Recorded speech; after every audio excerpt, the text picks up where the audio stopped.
Alright, hey guys, OFD checking in here today, and today we're going to bring you another watch from Spinnaker. This one is actually on tour. Scott Stoffer over at Watches Galore sent this watch out to a couple of different channels. Bob at TimeToGo Travel and Timepieces has had this watch and has done a review of it. I will put a link to that review. And Scott has also looked at this watch and done a review of it. And he'll do a, I'll put a link to his video. And these watches will probably move along to Chris Marshall, and he will take a look at them on his channel. And when he does that, I'll include a link also. So what we're looking at here today is the Spinnaker Dumas, this one being reference number 5038-02.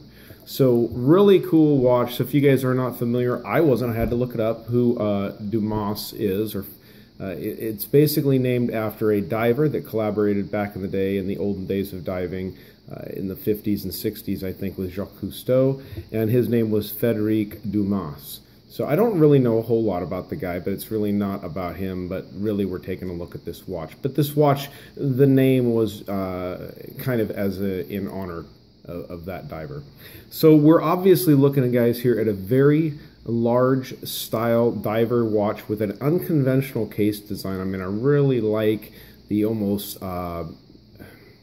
you know, I guess it's almost, let's see, 1, 2, 5, 6. It's like an octagon shaped watch, almost octagonal shape, which is pretty cool, pretty neat looking watch. I've never seen anything like this. Very squared off, very industrial, mechanical looking, but then it does have this slight flare of beauty here with this this crystal here over the bezel insert, which I'm not sure if it is sapphire or mineral crystal, guys.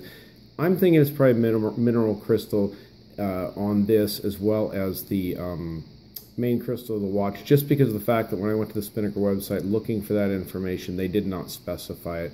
Generally, if a watch company is using sapphire, they will let you know they're using sapphire glass, because it's kind of a premium, you know, that they're putting on the watch there. So as you guys can see, shiny on the top here, but pretty much the rest of this case on this watch is a brushed finish, slight polishing here on this top edge around here, as you guys can see, just on this square top edge here, and then a little bit of polish down here on the lugs. So this is a big watch. I'm going to go ahead and get my caliper over here fired up. We'll try to get some measurements of this watch. Make sure I am zeroed out there. Now, from side to side on this watch, you're looking at 45.4, which sounds about right. I think they call this a 44 millimeter, but I think it's a lot bigger than that, guys. 46 with the crown guards there, 48 with the crown. Now, it's kind of a stubby watch just because it's so chunky. So yeah, you're looking at 46.3 there, about the same. And then as far as the thickness on this one goes, you're looking at 15.5, so pretty good sized watch. Actually a really big watch. And this bracelet, this is a, I guess you'd call it a Milanese style mesh bracelet, and look how thick it is. I mean, it's a really thick and heavy duty bracelet. I've actually never seen one this big and this thick before. You do have the keeper there, and I'll show you guys how this works here, if I can get it to open. There we go. So you can adjust this. Obviously you can slide it along there. Very nice buckle on this. Has the bars, nothing pressed here, all machined and stuff like that, which is very nicely done. Go ahead and show you guys the case back on this watch. As is pretty standard, a lot of the Spinnaker automatic watches, excuse me, they have the Spinnaker logo with the, you know, the Spinnaker sail, obviously, and then they do have the decorated rotor there. Now, they are calling this a Japanese three-hand automatic with date. I'm thinking this is possibly a Miyota movement in here. It is hand winding, but it is not hacking, which kind of leads me to believe it's one of the Miyota, probably an 8 series style watch. Let you know this is all stainless steel case, 300 meters of water resistance on this watch, which is very nice. You do get a 120 click bezel on this watch, and the action on it is very, very nice. Not sticky. There's not really, once you set it in there and get it in its spot, there's not really any back play on it. It's really solid. This watch has really, really cool lume, guys. As usual, at the very end of the video, I will include a lume shot of this watch.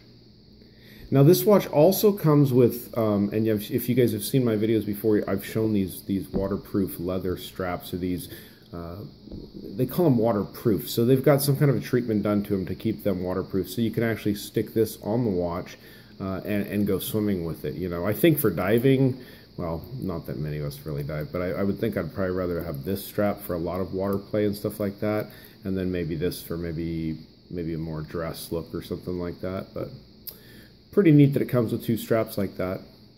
Now, standard MSRP on this watch, when I looked it up, guys, is around $450, which is quite a bit of money for a watch that does not have, you know, hacking function there, and no sapphire glass and stuff like that. But this particular model, when I checked the website, was actually on sale for right around $250 or $249 or something like that. So you can get these right now at a better deal. If you guys are looking for this kind of industrial, you know, big, burly looking watch that really you're not going to see a lot of people wearing anything like this out there, take a look at that, or keep an eye out for it. I think Scott might even be selling this watch. I'm not really sure. I thought he mentioned something like that to me about it. I like the way on this one they did this crown, and it has the it's actually like a little insert in there on the end of the crown. It's really cool the way it's white with the Spinnaker logo there. As you guys can see on the box in the back, matches that quite well. So very nice looking watch, very well done, very big, very industrial. Almost kind of, when I looked at that Boulder, I think it was the Odyssey, and it was a big kind of industrial heavy duty diver like that, and that kind of reminds me, this reminds me a little bit of that. So cool. So stick around for the loom shot and the wrist shot here at the end, guys. I'll get that up here in a second. And if you like this video, go ahead and give me a thumbs up. And if you have not subscribed to the OFD channel, please do. Please do. All right, thanks, guys. All right, getting a little dose of sun here on this dial. Bezel, because the bezel does glow too. And let's check this out, guys. Wow, look at that. Even the logo glows, the Spinnaker logo there at the top. That's awesome. Rich loom on this one. Alright guys, thanks for checking in.